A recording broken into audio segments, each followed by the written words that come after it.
I said I didn't like Oreos one time, and people were like, "We'll burn your house down." And I was like, "That's wild." I mean, not liking Oreos is a weird take. Have you tried them with milk? Have you tried that? Yeah.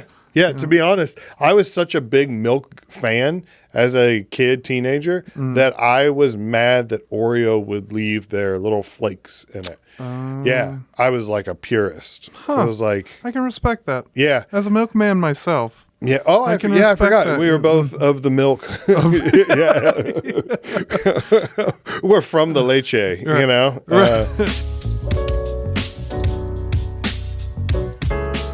Because I don't like chocolate milk. I feel like I get a lot of guff for that. Really? Yeah, I do like chocolate milk. It's too... I have liked it in my younger years. Oh, yeah. But it's too thick. Like, I can tell that there's another substance in the milk. And I drink whole milk, so I'm used to thick milk. But chocolate milk is always made out of whole milk, and it's too much. When I was growing up, I don't know why she would do this, and I've talked to her about it a couple of times, but my mom would buy 8 gallons of milk a week. 8? Yes, for me, because I would go through a gallon a day. That is incredible. And then she would give me one, then we would have a 1 gallon of chocolate milk that I had to wait for the weekends. And that was my special treat. So, yeah. So you 8 were gallons a growing boy. Yeah. I was chugging it. And then they're like, why is he having trouble running? And it's like, I don't know. I have a gallon of lard in my stomach. You're like, I have to shit all the time. Yeah. every time my stomach gets hot, I'm making cheese. So I would drink 8 gallons of milk a week. And then I remember one time in like junior high, my dad came down into the basement. I was playing video games, and he handed me a gallon. And he was like, "Taste this." I was like, "All right." So I tasted the milk, and I was like, "This is really good." He goes, "Yeah, it's whole milk. You're not fat anymore, so we can get the real stuff." And then he turned around and walked away, and I was just like, "Oh, okay." Yeah. So wow. Yeah, there you go. That's okay. I'm sorry about your trauma. Was that too sad, or was that was pretty sad? Okay. But I'm on board with it. Well, we're on to milk. I don't know. Honestly, as I was hearing you tell that story, I was jealous that your dad did eventually buy you whole milk, because my family was skim milk family the whole time. Okay. Because I never got not fat enough to get whole milk. Well, my family would go back and forth. It was this weird thing because, like, I played football, so they were like big into, hey, you need to bulk up. You need to be a big boy. You need to, this is your, you could do it. You could go the distance. So it was like that.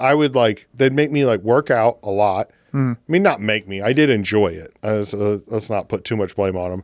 But I would work out a lot, and then I would eat a lot, and it was kind of one of those things where I think after a while I started getting like, oh, I worked hard today. I can eat a lot today. And that became like a reward system. Yeah, like having to earn your calories. Yeah. And now it's like I do the simplest of tasks and I'm like, ooh, time for a treat. Time for a buffalo chicken roller. I sent 7 emails today. It's like, time to treat myself, says man who's never denied himself anything. Yeah, exactly. Exactly. But I don't know where I was going with that, so I'm sorry. Well, hang on. What are your kids into? What's your favorite thing that your kids are into, so I can shit on that?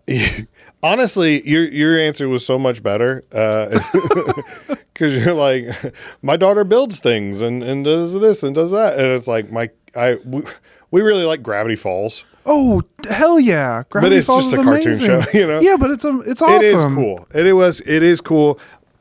My daughter's older now, so she's not so much into it, whatever. But we like that. And recently my son and I have been coming up with characters in the car. Nice. Like, that's fun. Yeah, we've got Mongo, who's just a giant human, and my son says that he has an IQ. His IQ is 3 points lower than a wheel of cheese. So Mongo gets into situations, Mongo work now. Mongo. That's tough. Yeah. What would Mongo say if he got stung by a bee? And Mongo bit by sky raisin, and stuff like that. You just like Mongo does crazy things. And then there's Cecil. And Cecil has a, I can't do it because my throat's dry, but Cecil has an overactive salivary gland like that. And so Cecil and Mongo hang out a lot, and we just drive down the road and do stuff like that. And then I think I just annoy the shit out of my daughter. That's how it is with my daughter. Yeah. Well, fun one, call Billie Eilish Billie Eyelash. That's a great way. I love that. Yeah. Because I've done that, but I did that with my daughter when she was getting into Billie Eyelash. Mm-hmm. And I always change Sabrina Carpenter's job. I always give her a different labor job. Is this Sabrina Plumber? It's like, is this Sabrina HVAC repair? Like that. She's like, stop it. Does she even get it? No, not at all. She's like, that's not even close. I don't understand. It's like, no, I'm giving, she's a hardworking girl. You're like, she gets the job done.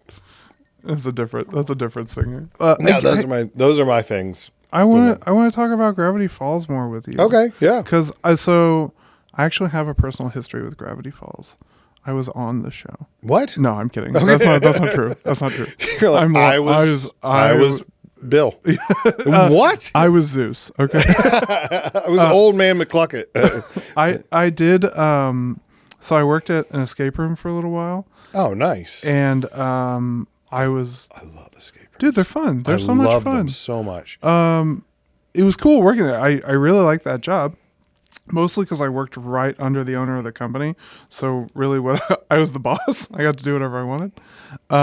But we got a contract with Anime St. Louis, I think is what it was. They do it out in St. Charles at like the Embassy Suites. And we were doing a portable escape room for the anime convention.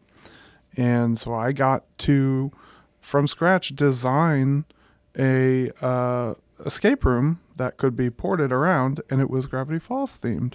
That's awesome. Yeah, it was a lot of fun. I did dress as Zeus the days I was working the anime convention, and I bought, for the room, I bought the little Journal 3 that the like show companion book that they have. And it was a prop in the room, but I took it home with me after we were done. Well, yeah. And now it sits on my coffee table. Does it have like the 6-finger handprint? Yeah, it's got the 6 finger with the 3 in it. And it's got like all the like outlines of the monsters and a bunch of lore information. That's pretty dope. There's a Plumbus in there from Rick and Morty. Oh, really? Yeah. That's nice. Yeah. I love that show so much. Mm-hmm. I don't know, it got weird at the very end. Mm-hmm. But then again, it was always weird. The Bill Cipher stuff. Yeah. But I still liked it. Mm-hmm. I still was like, oh, this is not bad. Okay. Yeah. And the more episodes you watch, because if it started as they were watching it, and I would walk in and I'd be like, what in the hell is this? Mm-hmm. Like, who are these people, you know? And then the more you watch, the more you're like, oh, this is deep. Yeah, this is cool. Mm-hmm. Yeah. So I love that show. And the more parents I talk to, the more of them say like, oh, Gravity Falls is really good. Mm-hmm. Yeah. It's so. They had I think the episode that I watched that really made me fall in love with that show was, who had that NBC science show? Bill Nye? Not Bill Nye. The guy that he lives in New York. He runs like the planetarium there. Neil deGrasse Tyson. Neil deGrasse Tyson. Yes, that's right. He played a pig. He played the pig. Yeah. That's right. That was really cool. I was like, oh my God, that's Neil deGrasse Tyson. As a pig, I'm so on board. Yeah, that's a great one. I forgot about that. The first episode I ever watched was the mini golf episode. Yeah. Where they go, and there's like a mini golf John Henry who has to beat the locomotive and stuff. And he's like, no, Polly, there's gas in here. And like he dies. And it says nothing to do with the rest of the plot. Yeah. But it's just like, you get really invested in this character who's on screen 20 seconds. And then it goes, the storyline continues. And you're like, wait, what happened? What are they going to do now without John Henry? No, that's one of my favorite. That actually bleeds in the next question. What's the best thing you've watched recently? Oh, so movies, TVs, whatever. Yeah, whatever. Or even YouTube videos. Okay, so that So if we're talking about YouTube videos, do you know who Lindsay Ellis is? She does video essays, and she's I don't know if she has a following from something else or if she was just on YouTube and then gained a following that way. But she does these long form video essays, and she does a lot about like musical theater and just like Disney topics, things like that. But she does a lot of political stuff too. She recently put out a 3-hour video about Miss Rachel. Okay, I'm hooked. The hook is that it's about Miss Rachel, right? But it's actually about how Miss Rachel got into trouble with conservative viewers for speaking out against the genocide in Palestine, right? And then it switches from being about Miss Rachel maybe 20-30 minutes into it, of this 3-hour video, into being this like history of the conflict in Palestine, starting with the history of Judaism. Well, that's a good place to start, I guess. Yeah. Right. Yeah. And I had to watch it in parts because it's dense, and it's 3 hours long. But it was really good. It was really informative. Lindsay, all of her content is really amazing. And she puts out like one video a year, I think. But that's pretty awesome. Like I've done the hardcore history podcast sometimes, sure, but I have to break it up. Yeah, some of that stuff is so dense. It's so dense and it's so long, and then you find yourself just kind of like drifting off, and then it's like, and then the massacre of 19. And you're like, whoa, wait, what happened? I'm all right, and then you got to go back and rewatch. I have to break it up into 20-minute segments or something like that, because it's tough. There's another YouTuber that I like. Her name's ContraPoints. Well, her name's Natalie Wynn, but her screen name is ContraPoints. That does the same thing, where she does these really dense, multiple-hour videos about like J.K. Rowling and about the ideas of justice, or like the concept of justice, and like these really like odd topics that are just end up being very interesting. And that shit really gets me going. I just love a good 3-hour video. It just gets you going. Yeah. Like I'll just sit there with my pint of ice cream, soon to be in a koozie. I'm telling you, take it to the world. Try it. Try it. And I'll just get through them. I'll get through. It's every time. ContraPoints also puts out a video, like one video a year, and every time she releases a video, I have to tell my wife, like, "Hey, my show is on. Don't interrupt me." Yeah. You know? Please, my stories. Yeah, my stories are coming on right now. That's funny. I wonder if like in the future. So I don't know if you've ever worked. I've never worked. No. Have you ever worked somewhere where there's like I worked at JCPenney, and there was like the communal break room. Yeah. And you'd go in there, and every day at noon, like the like little old ladies from the, lingerie department would run in, and no matter what people were watching, they would change the channel to watch their soaps, watch their stories. Mm-hmm. I wonder if there'll be that in the future, but it's our generation, like hijacking the Bluetooth. Yeah. Hurry, ContraPoints is going live. Come on. They're like broadcasting it to the, no, that's so much better than what I was going to say, the John Candy documentary. Hey, it's not a competition. I love it. I know. But I'd like to be able to be like, I'm smart too. I listen to things in the world. Well, I want to clarify that I'm very stupid and I don't understand most of it, but it makes me feel better. No, I just watch, I watch stuff about a comedian who's been dead 31 years, but it's, well, John Candy's so cool. I had seen some things about the John Candy. It's so good. Yeah. It's so good. I cried like 6 times. Oh my gosh. I'm going to watch it now. I love it's so crying. good. I just, I don't know. Maybe this is the narcissist in me, but I was like, I related to it so hard. Sure. Yeah. I like how you like scanned me up and down and you went, yeah. Oh, yeah. I related to the John Candy. It's like, yeah, you got a thing for Chris Farley too? Just curious. How about Newman from Seinfeld? You kind of, it's like, no, I did. I really, really enjoyed it. Well, you're old. You probably grew up with Chris Farley stuff, right? Chris Farley and John Candy a little bit. He died when I was 4, so. Oh, yeah. But I still, Uncle Buck. Oh, God, Uncle Buck. Planes, Trains, Automobiles. I love those movies. Cool Runnings. I haven't seen Cool Runnings. You haven't seen Cool Runnings? I'll be honest, I thought Cool Runnings was John Goodman. I didn't think it was John Candy. Also from St. Louis. Shout out John Goodman. Maybe, I don't know. No, you're right. Yeah. No, Cool Runnings is fantastic. He's so good. John Candy, I forget how good he is, like as an actor, but also can be funny, silly, fat slapstick guy and stuff. And I liked it because it was like a sigh of relief because there wasn't anything like bad about him. Oh, that's so nice. You know what I mean? There's so many of treasure. like my childhood stars that you're like, I like him. And they're like, well, haven't you heard? And you're like, oh, I don't like him. And then it's like, well, what about this person? And they're like, oh, he's the worst one of them all. And you're like, no. And it's like, no, John Candy was... He was a good husband. He was a good dad. He was good to people that worked for him. He was good to people that worked with him.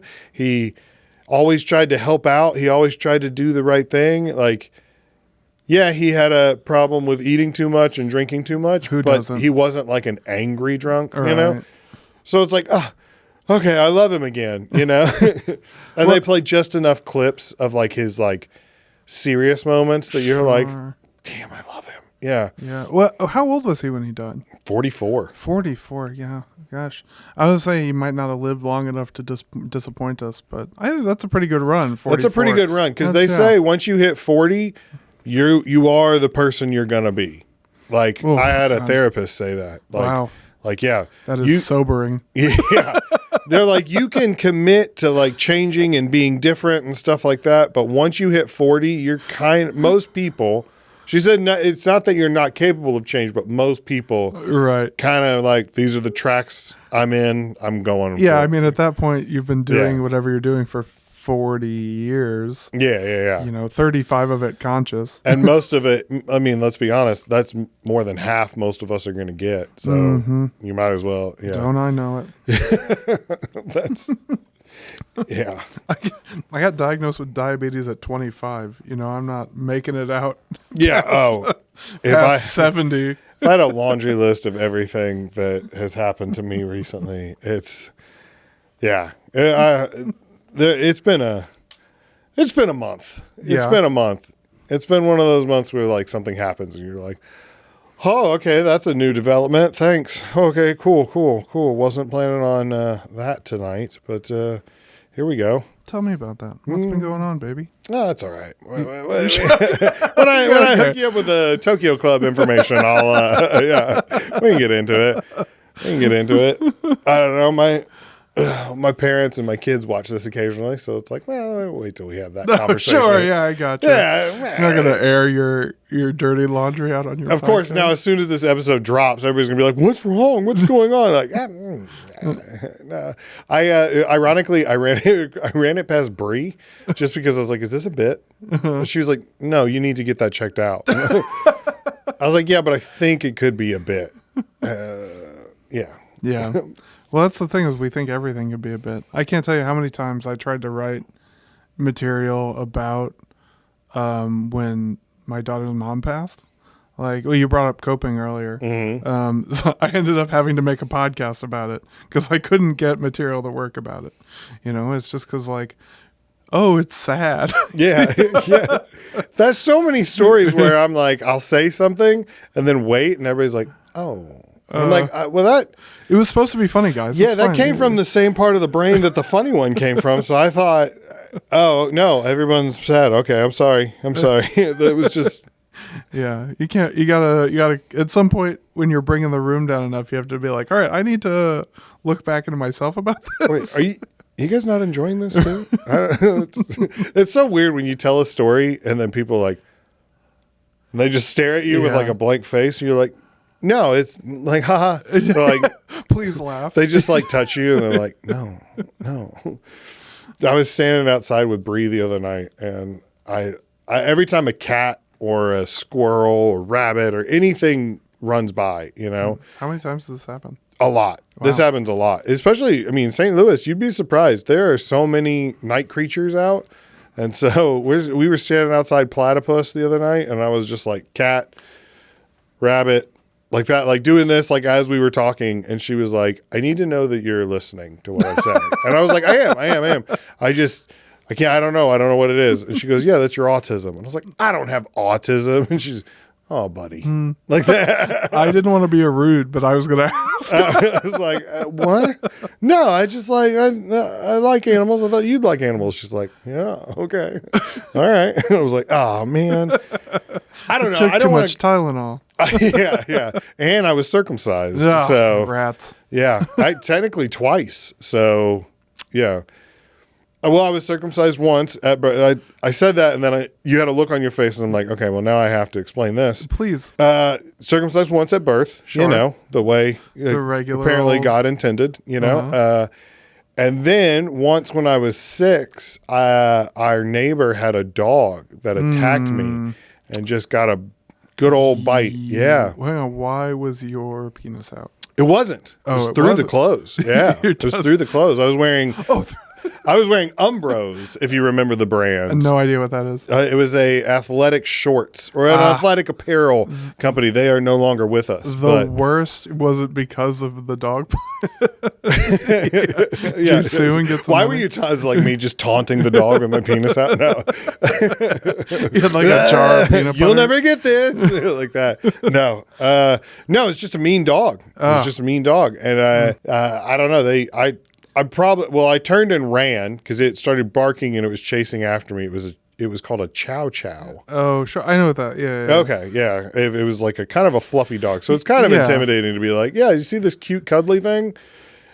It almost ripped my penis off. They kind of look like toasted marshmallows a little bit. They do. Yeah. Yeah. Which is why I've never been a fan of campfires. Wow. The trauma is so pervasive. Yeah. Anytime somebody pulls out some, Jiffy Puff, I'm like, oh, stop. No. Like circumcision. Yeah. My penis. No. It's like, what? Yeah. Yeah. Do you want a s'more? No, it hurts my penis. Like, what? I don't think you're eating them the right way. I don't know. No, but I do have a scar. And so now, yeah. You'll have to show it to me later. Yeah. So anyway, the booker for the comedy club. Oh, God. No. Yeah. So anyway, yeah. The John Candy documentary is fantastic. Everybody. I'll check it out. I'll watch it for sure. There's one part. Oh, the one part that got me. And this isn't a spoiler. It's spoiler. He died. Well, yeah. Yeah. And I got some bad news.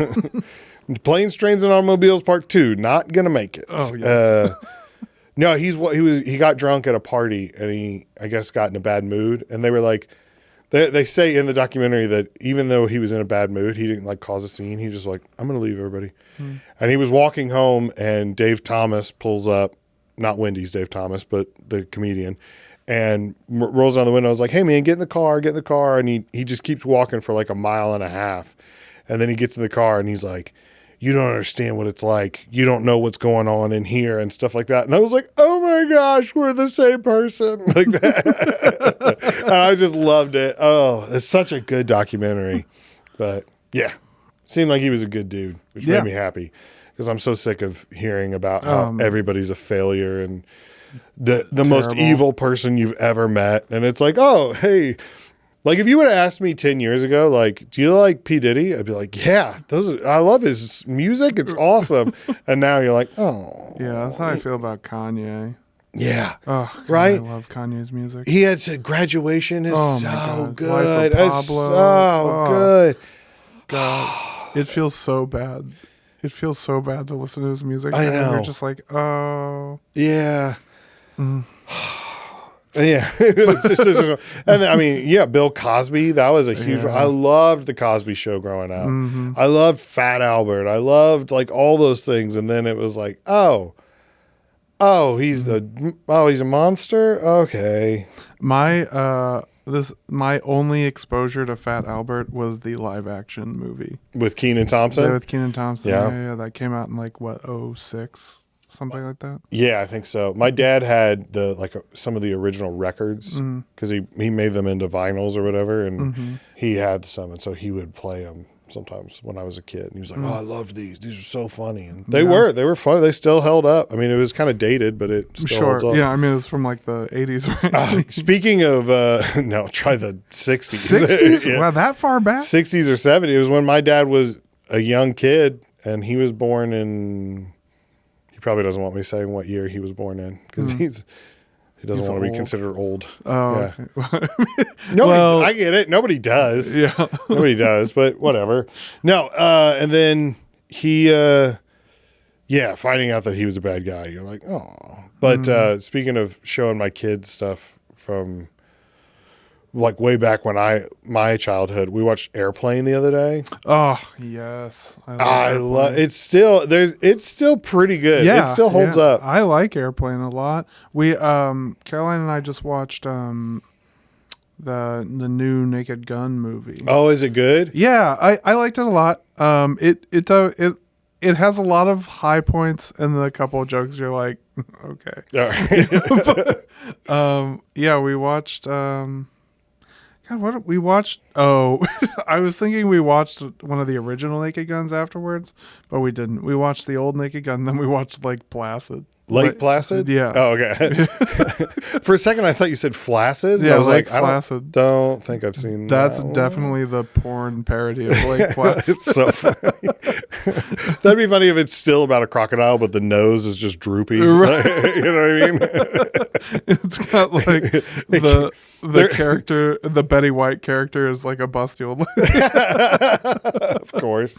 Which, speaking of Betty White, that's my comfort show. That's my show I fall asleep to. Golden Girls. Golden Girls, yes. Golden Girls is great. Oh, it's so good. I can watch it all the time. Like, my wife knows when I've had a bad day if she hears the theme song start. She's like, oh, wow. Rough day? And I'm like, I don't want to talk about it. I just want to watch Blanche and Dorothy eat cheesecake. Right. Yeah. Oh God. Yeah, I wanted to watch Golden Girls all the way through, but I can't stick to anything. But I love those earlier seasons. I really like. That's what I like about Hulu is that you can turn it on and it keeps playing. Yeah.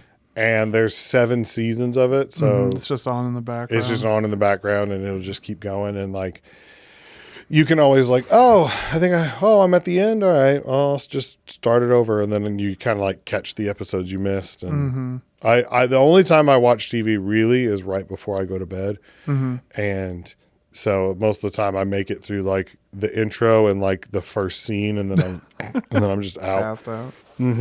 Yeah, that's that was DS9 for me. Star Trek DS9, Deep Space Nine. I've never seen it. Oh, it's really great. It's I'm gonna piss off a bunch of people. I think it's the best Star Trek series, and that's not. I don't think that's a hot take. They'll come for you. I know. The Next Generation is very good. I think Deep Space Nine was better. The original series I've never seen, so I won't comment on that, but I'm sure it's terrible. I haven't. I've never been into Star Trek. Yeah. I don't know. I'm sure if I watched some of it. I watched the new movies with like Chris Pine. Yeah. Yeah. Those are the only. It's just Star Wars at that point, you know? Yeah. Like that's, and I've only seen, I think I saw the first one that they did and maybe the second one. But like, it just felt, it didn't feel like to the original intent of Star Trek, you know?